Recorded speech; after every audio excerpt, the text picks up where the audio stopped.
Hi, I am back. This is Jasmine again. Today is January 31st, the last day of the month of January. Tomorrow, Saturday, is gonna be February 1st. Malamig ngayon pong gabi rito sa LA. So, before I proceed, para kasi bumongga ng bongga ang lamig, let me share it to you something. Hindi porket we follow God, hindi ibig sabihin na we will never experience failure. Kasi, failure is a part of our journey in life. Kahit we follow God or not, we will experience failure at one point or another in life. One of the reasons that we experience failure is because we are too confident of ourselves.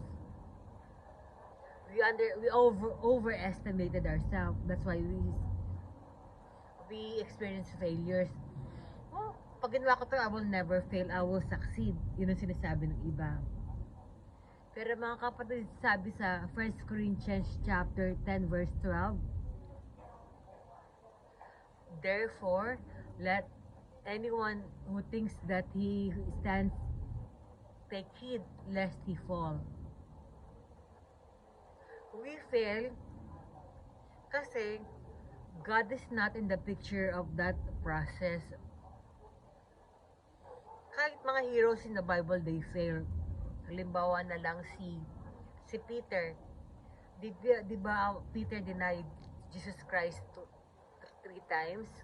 Si David, di ba David is a murderer, pero he repented. So he failed, pero he repented, he succeeded.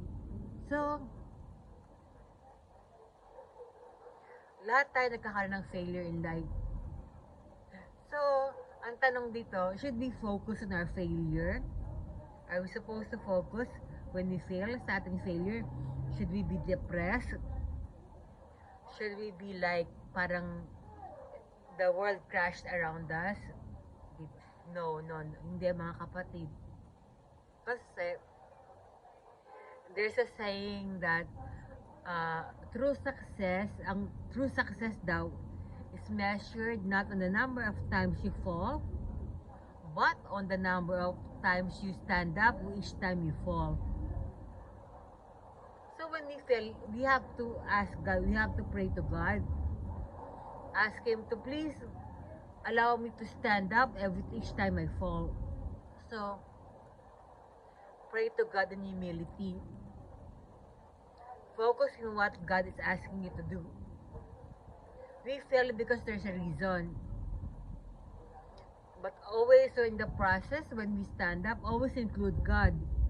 Huwag natin iwawala si Kristo sa buhay natin.